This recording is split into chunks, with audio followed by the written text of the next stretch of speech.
Deharoga Bhavaroga Dui Tarakshaya Chitkitsika Karena Yare Haiya Sadaya Deharoga Bhavaroga Dui Tarakshaya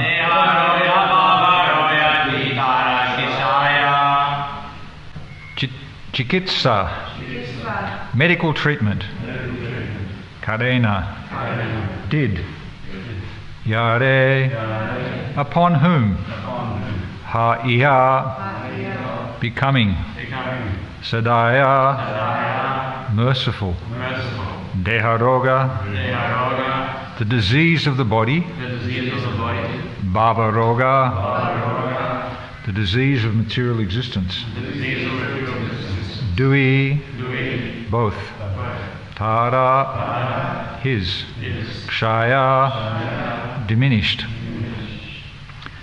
As Murari Gupta treated his patients, by his mercy both their bodily and spiritual diseases subsided. Please repeat. As Murari Gupta treated his patients, by his mercy both their bodily and spiritual diseases subsided. Report by Srila Prabhupada. Murari Gupta could treat both bodily and spiritual disease because he was a physician by profession and a great devotee of the Lord in terms of spiritual advancement. This is an example of service to humanity. Everyone should know that there are two kinds of diseases in human society. One disease, which is called Adhyatmika, or material disease, pertains to the body, but the main disease is spiritual. The living entity is eternal, but somehow or other, when in contact with the material energy, he is subjected to the repetition of birth, death, old age and disease. The physicians of the modern day should learn from Murari Gupta. Although modern philanthropic physicians open gigantic hospitals, there are no hospitals to cure the material disease of the spirit soul. The Krishna consciousness movement has taken up the mission of curing this disease, but people are not very appreciative because they do not know what this disease is. A diseased person needs both proper medicine and a proper diet, and therefore the Krishna consciousness movement supplies materially stricken people with the medicine of the chanting of the holy name or the Hare Krishna Maha Mantra and the diet of prasadam. There are many hospitals and medical clinics to cure bodily diseases, but there are no such hospitals to cure the material disease of the spirit soul.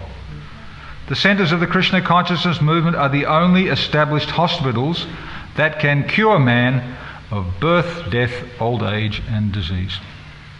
Omigyantimarandasya gananjana shalakaya chakshushu meditam jena tasmai shri gurave namaha. Vanchakalpaturubhischa kripasindhuvayevacha patitanam pavanebhyo vaishnavebhyo namo namaha. Shri Krishna Chaitanya Prabhu Nityananda Shri Advaita Gadadha Srivasadi Gaur Bhakta Vrinda. Hare Krishna Krishna Krishna Hare Hare Hare Rama Rama Rama Hare Hare.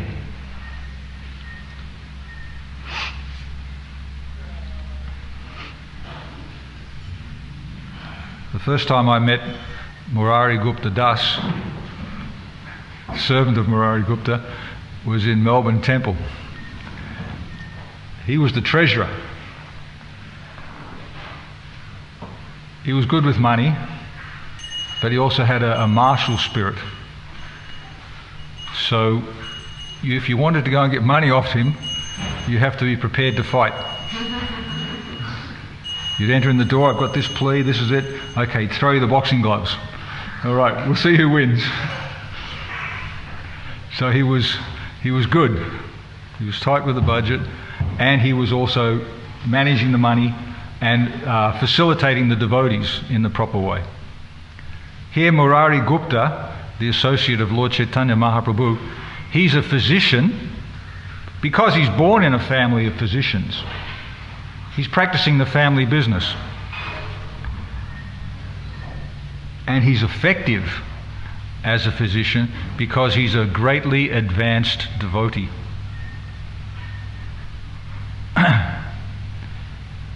And then Prabhupada describes in the purport, what does a doctor do? Many people nowadays, or for a long time, they approach a guru, they approach a spiritual master, and they say, give me your blessings. What sort of blessings do you want? Oh, I've got a sore knee. My son, he's trying to get through college. Can you bless him that he will get top marks? Prabhupada is not that type of a guru. He met some people on a train and they asked for blessings. Oh, Swamiji. And he said, here are my disciples. You follow them. Practice what they are doing. That is my blessings. Become a pure devotee. Then all of your problems will become manageable. The real problems of life, the only problems of life, the most substantial problems of life are birth, death, old age and disease. B-O-D-Y. Birth, old age, disease, Yamaraj. How are we going to deal with Yamaraj? How are we going to deal with the body? Old age, when we're young we don't figure in old age. But it creeps up on you. Prabhupada on his deathbeds. Don't think this won't happen to you. And everybody has to die. Everybody, all around us, we're seeing death. And Maharaj Yudhisthira, when he was questioned by the invisible voice, who was Yamaraj, what is the greatest news? What's the most amazing thing? His response was, Ahani Ahani Bhutani. All around us, we are seeing living entities leaving their body. Life goes through its cycles, comes to an end. Death is right in our face. But the most amazing thing is, we all think it's not going to happen to me. Not for me. I'll escape it. And this is the underlying hope within society, the fountain of youth, immortal life. It must be based on a reality. It's not just a dream. That's the situation when it's available easily through the Krishna consciousness movement. We're curing the diseases of the soul. The material disease. The soul is perfect, the soul is pure. There's no limitations to the eternal soul. But the material disease, which comes from conditioned identification with this body and mind, that is the limiting factor that reduces our capability as a whole being. With that yearning for eternal life, eternal love, eternality, full of knowledge, bliss.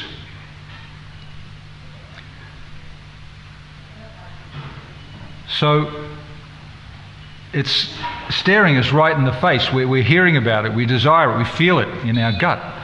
This is our destiny. But there's all of these layers, these dirty contaminations, the dirt of illusion, ignorance, which is just holding us down, which is keeping us separated from that reality. And that's what a good physician can do. Basically, good health is reliant upon regularity in habits, hygiene, proper medicine, good medicine, Bhaktivinoda Thakur, when he was in the late 1800s, he was describing he was living in certain villages, and the availability of good medicine was one of the prerequisites of living in that village. Chanakya Pandit says, don't go and live in a place where there's not a doctor, where there's not a money lender, where there's not flowing water, clean water. And good medicine is one of those prerequisites.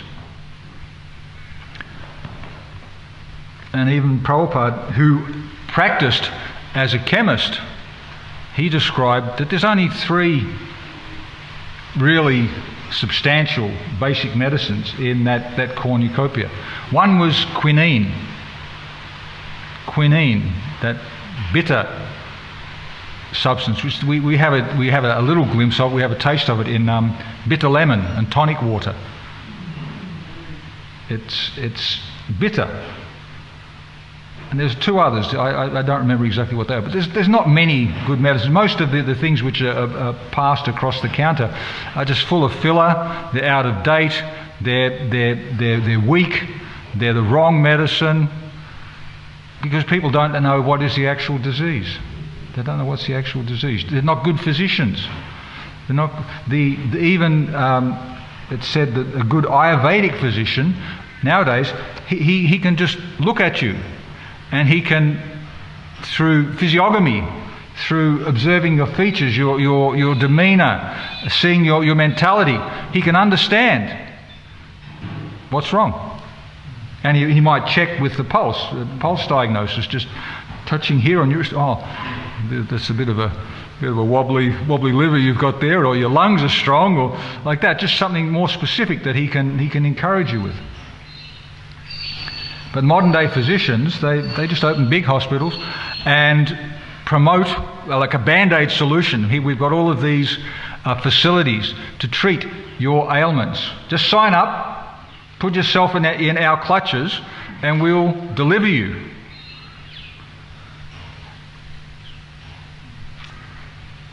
One of the ways of interpreting all of these big hospitals is just that there are more and more sick people who are just relying upon the hospital system.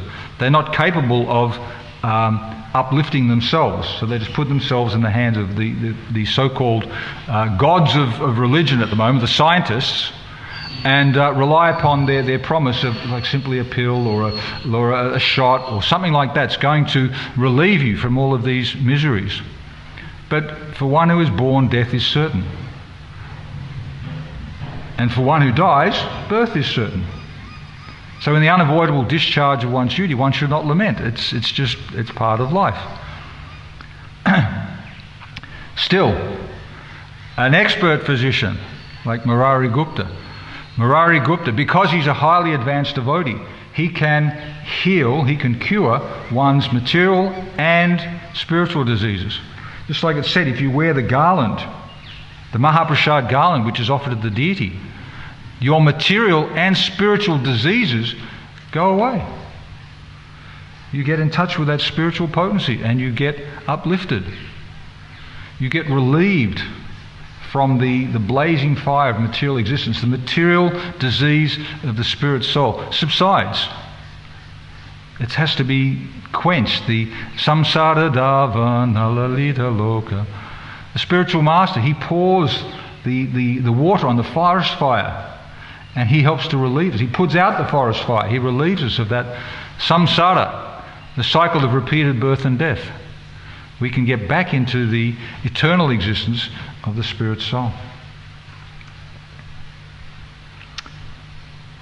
There's a nice purport here in the first canto, first chapter, text number 10. Manda sumanda mateo manda bhagi hupadrita. The translation is, O learned one.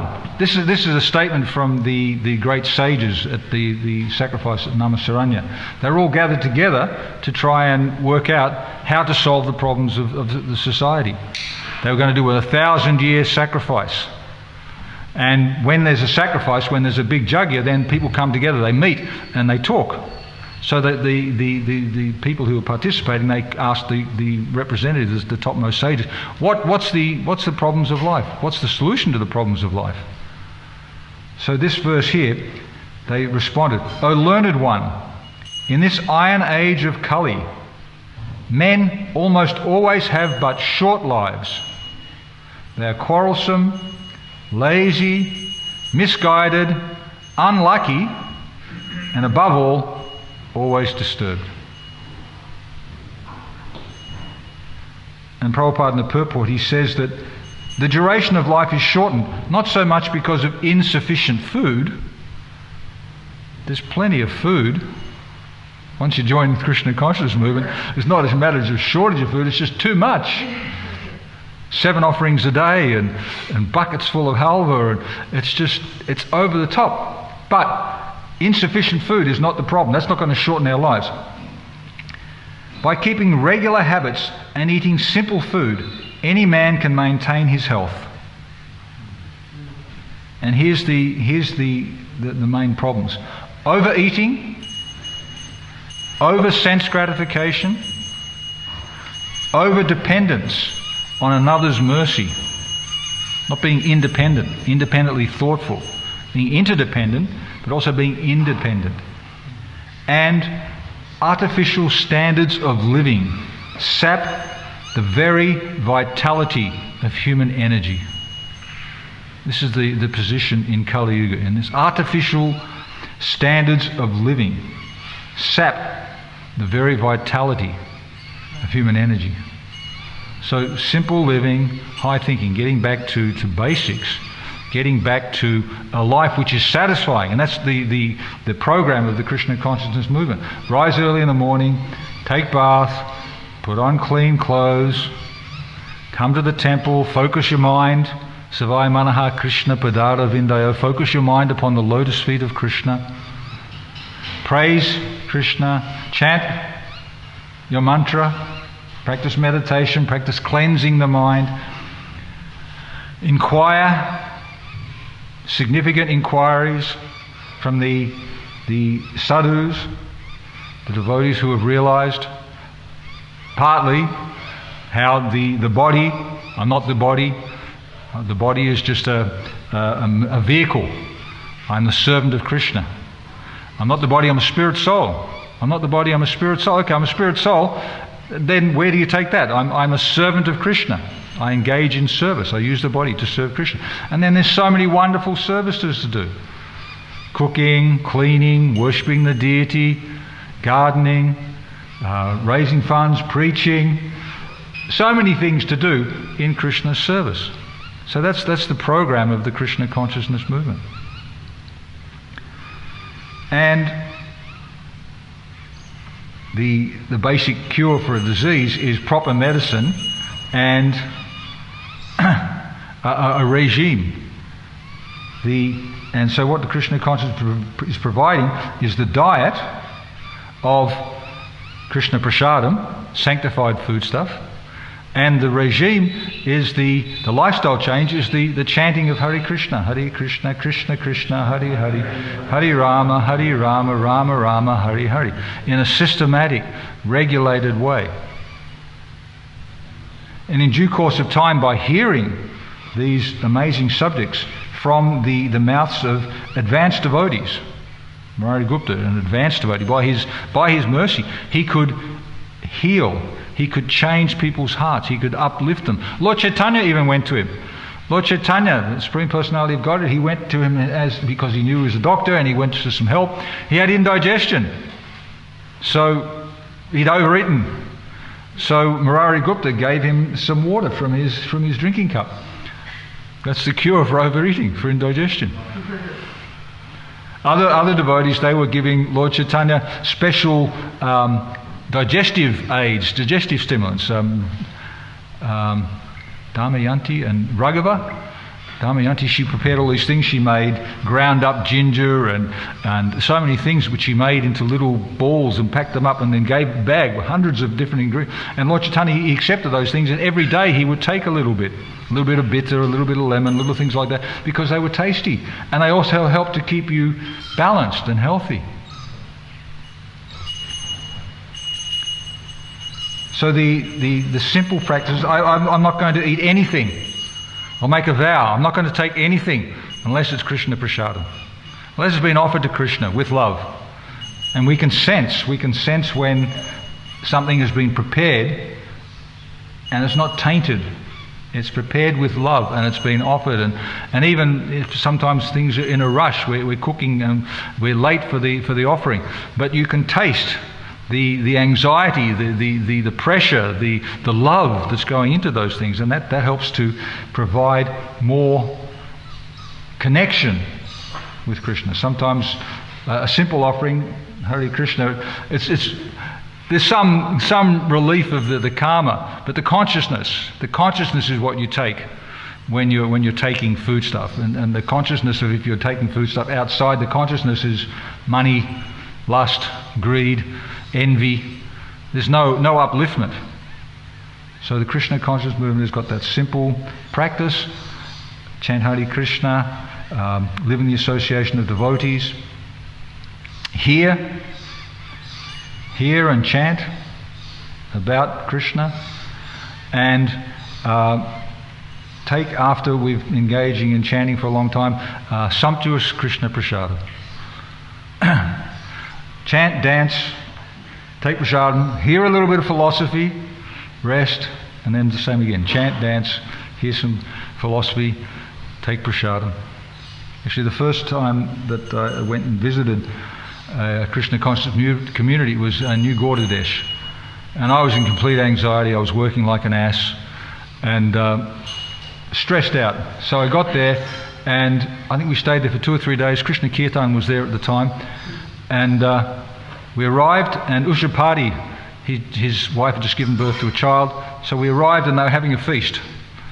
So we got there, we took prasadam, took rest. It was about lunchtime. And the evening time, woke up, there was some more prasadam, took rest. In the morning, got up, breakfast again, and took prasadam, took rest. Needed to take rest. It's said that hearing Srimad Bhagavatam, it relieves the heart of everything that's troublesome. It actually, we sometimes say as a joke in Krishna consciousness, there's 2 mantras. There's a mantra that puts you to sleep. Om Namo Bhagavate Vasudevaya. And at the end of the class, there's the mantra that wakes you up. But you feel relief from the anxiety. You relax. You feel that anxiety goes away. That you're going to hear Krishna consciousness, hear Krishna Katha. So during the fasting, the feasting, and the sleeping, I remember at one time we went for a boat ride. Krishna Kirtan was on the boat, and I remember vividly that he turned to me and he said, "One day you'll be a devotee." So you're already here. You're taking prasadam. You're associating with devotees, so it's a big step towards becoming a devotee. But the only way to get out of the whole problem of birth, death, old age and disease, we can get into the better life, next life, but the only way to get completely out is to become pure devotees. So we have to take as very serious our application to these principles and put our heart. Krishna, he's given us everything. The only thing that we have to give in return is our love. We have minute independence. I was saying before that we need to be independent, not dependent upon the mercy of others. We need to be independently thoughtful, but we are virtually completely dependent. And the only drop of independence that we have is we can choose to love Krishna or not. We can give our love to Krishna, or if not, if we want to hold back, then Krishna's external energy will come up and capture us and enamor us. Here, take shelter. I have so many propositions for you to enjoy. Come here. Put your head in my lap and I'll cut your throat. So that's the independence. Surrender to Krishna voluntarily or involuntarily. We have to surrender. At the time of death, there's no atheist. In an airplane crash, there's no atheist. Everybody's calling out to God. And it's said that those people who don't accept God, don't accept Krishna, then at the time of death they meet Krishna in the form of death. Inevitable. You can't escape. You have to surrender. You have to surrender to death. So Better to do it willingly while we're still young and healthy, while the disease is not raging, because it's said at the time of death, and that's one of the reasons why we wear neck beads. At the time of death, the body, the temperature raises. It goes up. You get a fever. Contacting a friend, he was saying he had 40 degrees temperature. It's about 104 Fahrenheit. Fever, raging fever. So, and that's a high-grade fever at that stage. He couldn't hardly walk. He was wobbly. 41.3 is equal to 107 degrees Fahrenheit. That's when you go. You can't tolerate. The body just burns up. 107 degrees. The body just collapses, and then actually cold sets in, and everything just, you go clammy. The body goes clammy. So that while the fever is not raging, and that's part of the process of spreading Krishna consciousness. Find people who are not burnt, who are not burning, who are not fried, who are not cooked. Because then it's very difficult to bring down the fever, bring down the fire. Still it's possible. You can pour the water of the holy name and prasadam and a nice association. That will help. But while we are still not in that stage, the neck beads, at the time of death, the throat becomes all choked up, and you can't call out the name of Krishna. You've got the neck beads, and you wear them tight because the throat expands, and it's choking, and you feel, oh, it's Krishna. Krishna's choking me. The neck beads are there. I'm remembering Krishna. And Krishna also, if you've said Krishna's name, as Ajamil was saying, he called out Narayan. He called out offenselessly. He wasn't trying to get advantage on the benefit of the holy name. It's to commit sinful activities on the strength of the holy name. He wasn't committing offences like that. He wasn't the 10th offence. He wasn't to maintain material attachments while understanding so many instructions on this matter. He wasn't chanting offensively. The offences, Bahu Janma Karyadi Shravana Kirtanam. If we chant offensively, we can chant for many, many births. It will take a long time. If we can avoid the offences, if we can be attentive now, if we can really throw everything in, chant the holy name, then there's that opportunity to become purified quickly in the association of other purified devotees. One of the first devotees who was my bhakti leader, Puridas, used to chant with him. He'd be walking around the temple and you'd just associate with him, chant next to him. And even though the mind was all over the place, just chanting next to him in his association, you'd become peaceful, you become settled. He was just absorbed, he was peaceful, he was purified, very pure-hearted. So you find somebody who's advanced and you associate with them, you sit with them, you chant with them. You look for help. Help's available.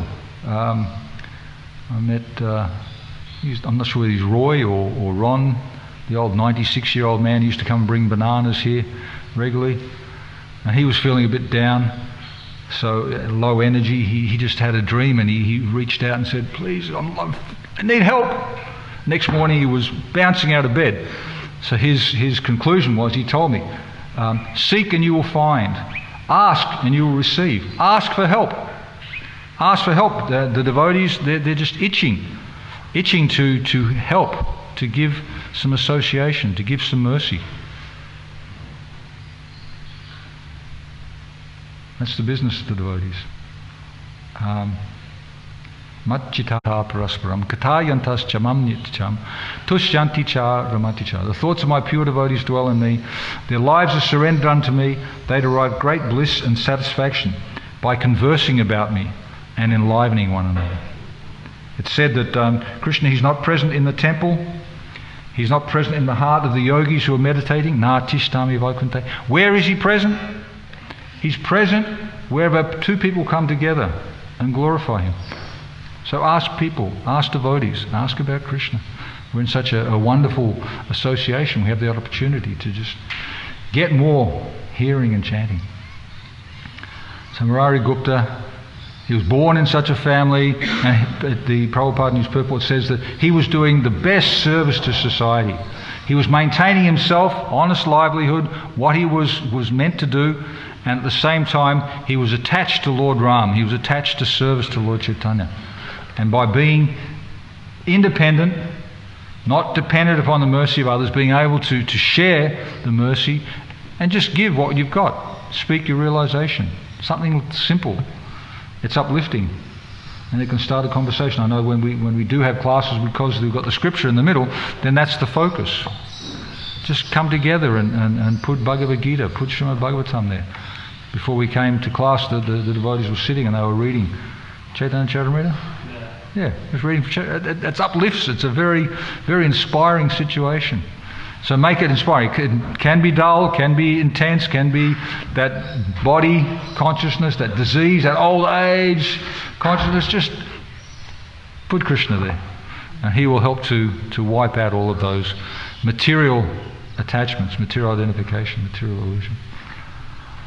So I'm glad there's so many people here for class. I heard there's about 5 or 6 people attending, and the place is a little bit quiet, but I'll just finish there. Murari Gupta, I still remember him. He's got 4 kids, and some of them are coming here to this farm. He's a great soldier there in Mayapur. And Murari Gupta, who we heard about today, highly advanced devotee of Lord Chaitanya. Krishna consciousness is full of amazing personalities. So does anybody have any questions or comments? And we can further the class with some discussion.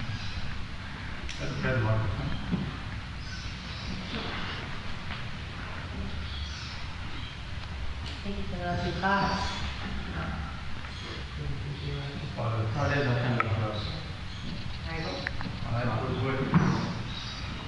It's on.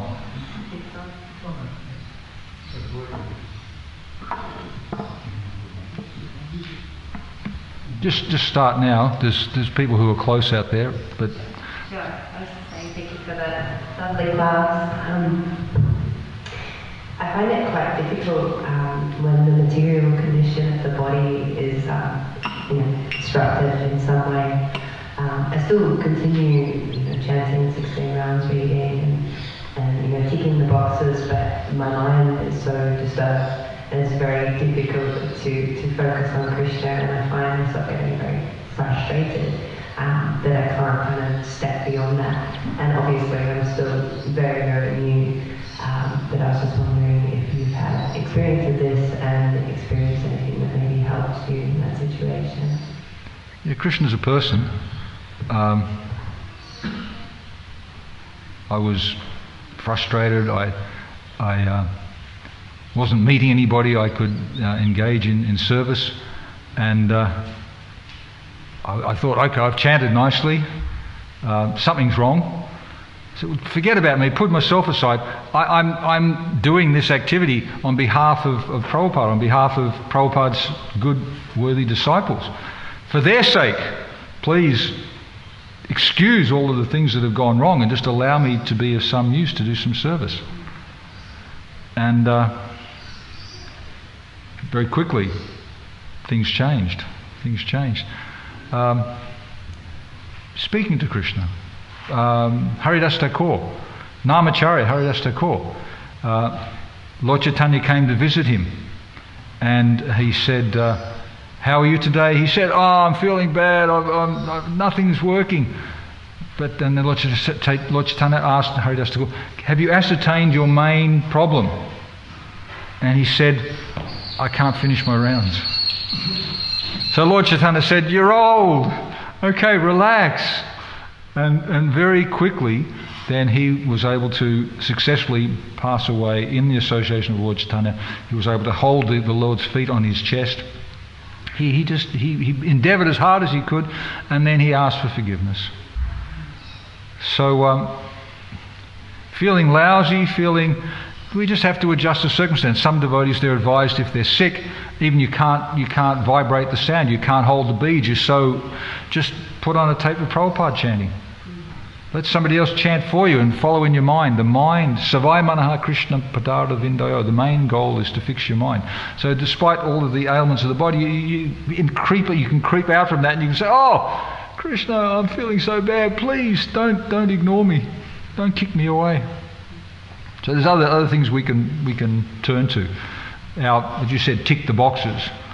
All of those things. That's what we should sustain. But that's called sadhana siddhi.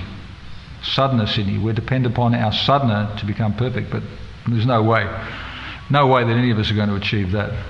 We have to also factor in kripa siddhi, the mercy, and by just engaging steadily in our sadhana and expecting, hope against hope, expecting the mercy, that will be able to keep us going, keep us just in the sadhana, feeling lazy. I can come back to it. One devotee, he got sore ankles, Mahamsa.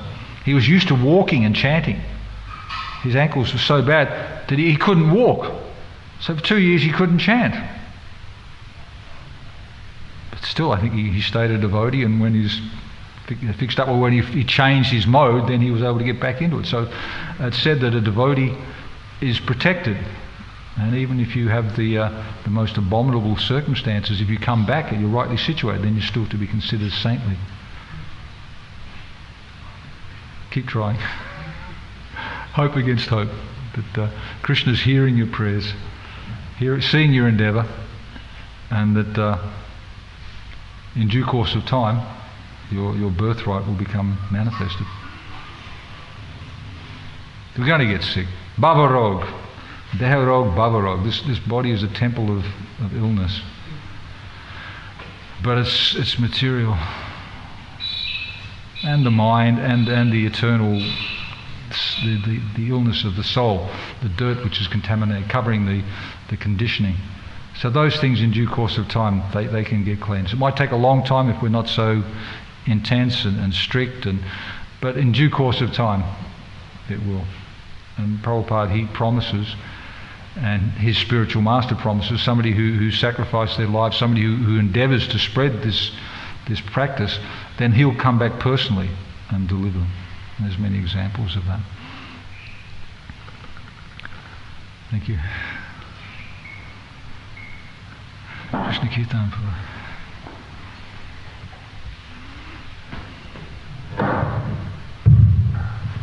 I'm just trying to figure out. We discussed this slightly the other day, this unique situation of the Gaura Bhaktas, especially those that are Krishna Bhaktas in the first group. He's simultaneously very staunch Ram Bhakta. He's actually very staunch Gauranga Bhakta as well. That I accept Krishna as his ultimate push for the Lord. Very interesting. Yeah. Lord Chaitanya, he perceived his attachment to Lord Ram.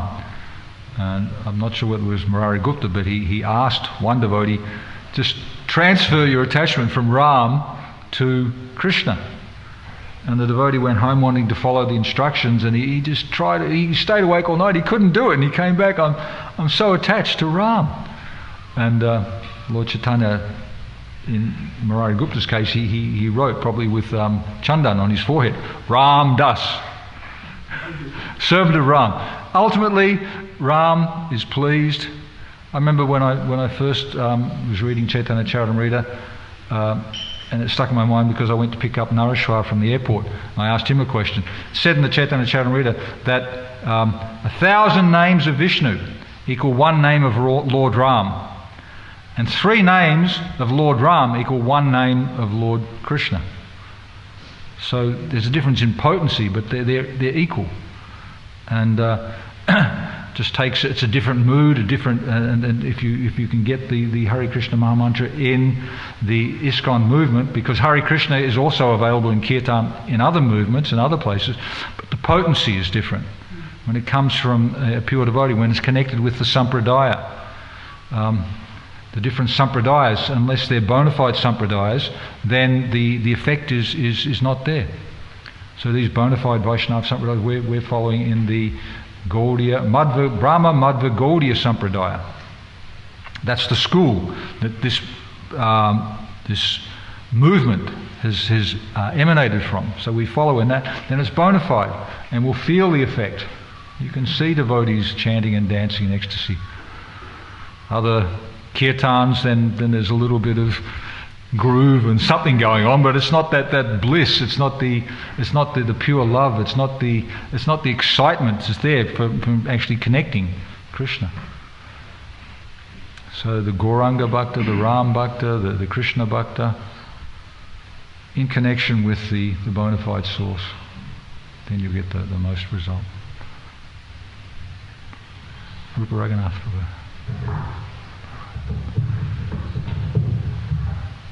Thank you, Marcos. So I said that all of Lord Chaitanya Mahaprabhu's associates, they directly came from the spiritual world, like Vrindavan, with Lord Chaitanya. And so you talk about Murari Gupta, and you elaborated also on Murari Gupta and the movement now, and his wonderful qualities, and so many amazing devotees these days. So is it that maybe a lot of us, not that we, come like directly from the spiritual world, where each of us have been here many lifetimes. But like Prabhu said for himself, Krishna directly asked him to come down and write these books and speak Krishna consciousness. We also understood that maybe there's a number of other devotees in the modern day ISKCON movement who they have also come recently from the spiritual world, direct associates. It's possible.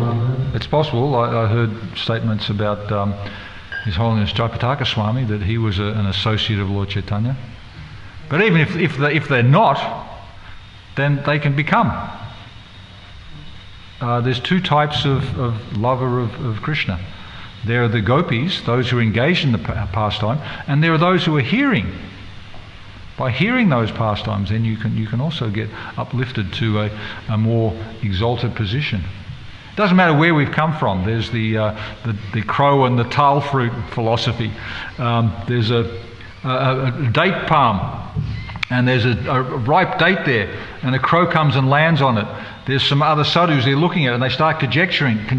Oh, the date's ripe. It's about. Oh no, the crow knocked it off. Oh, all these things. Where have we come from? What's the source of everything? And the Krishna Bhakta, he looks and says, just pick up the date, offer it to Krishna, and go on with your business. Doesn't matter where you've come from. Just practice. Get association. Take advantage of the mercy that you've got. Mercy is causeless. Mercy is like rain. It falls on the rock. Everybody has access to the mercy. The mercy is available for everybody. It's causeless. The only difference between me and you is that we've taken advantage of it. We've acted upon it. We've put it into practice. It's not just going to sit there and it's all going to happen to us automatically. We've got to apply ourselves. We've got to realise our good fortune and then put it into practice. Live it. Not just lip service. No, I'm spiritual. How spiritual are you? How much do you love God? How much service do you do? How much compassion do you feel for other living entities? To be able to honour all living entities. How much is that available within your heart? So, long way to go, but it's just there in front of us. And the longest journey starts with the first step. Hare Krishna, Prabhu. How do we know if we're advancing spiritually? I'm in a situation now where it seems like materially I could be on to some success, but I'm still doing some Krishna consciousness stuff. But is that some sort of a trap if we start advancing materially, or like?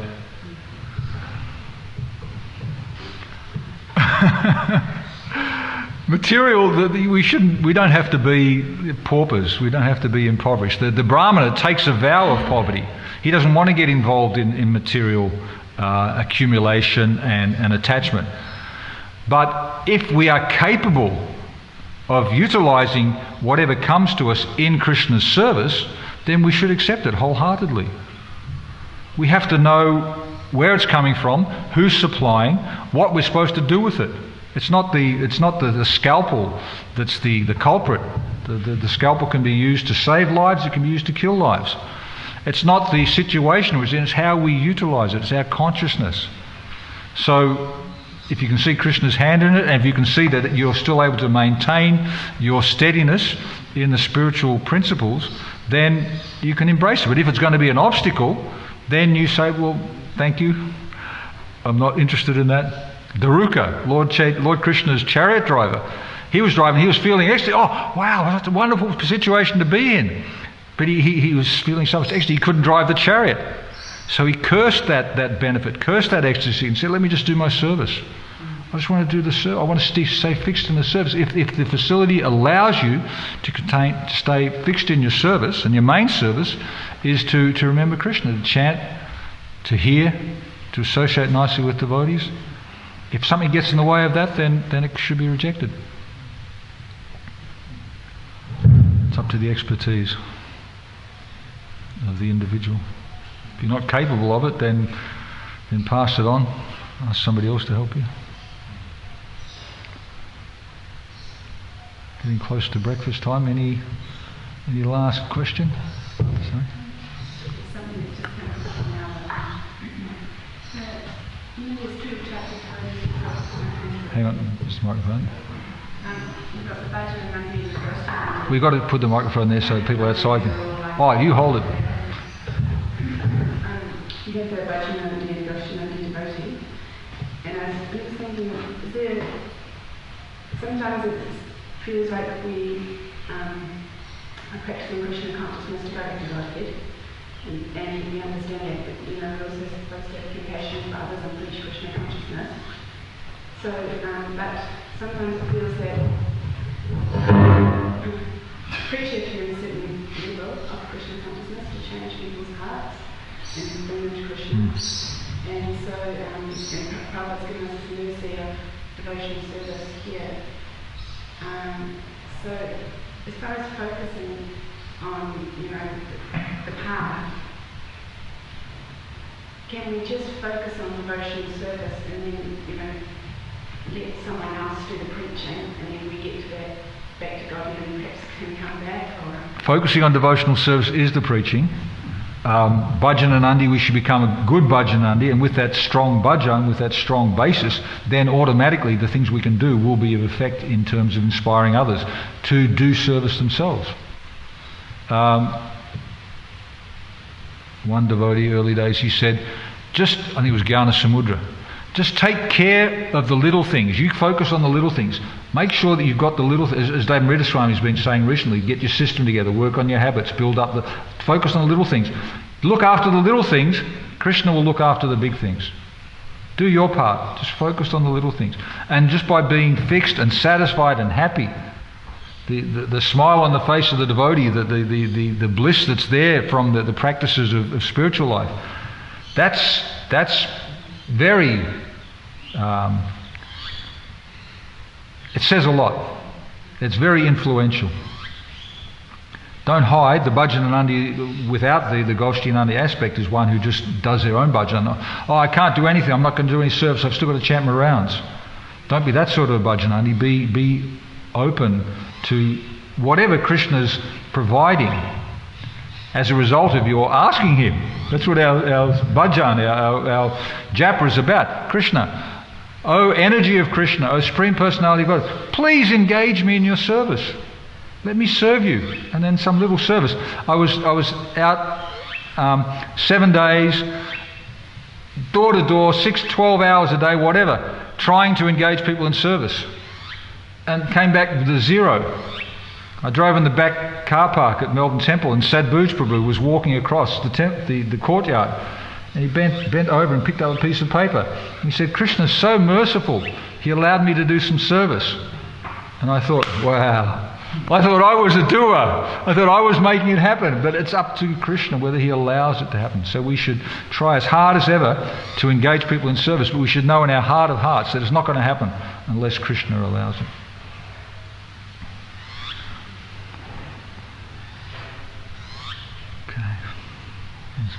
Time for that other part of the cure. We've heard some of the philosophy, the chanting, and we should now honour Krishna Prasadam. Hare Krishna, Krishna Krishna, Hare Hare, Hare Rama, Rama Rama, Hare Hare. Srila Prabhupada ki jai. Gaura Bhakta Vrinda ki jai. Chaitanya Charitamrita ki jai.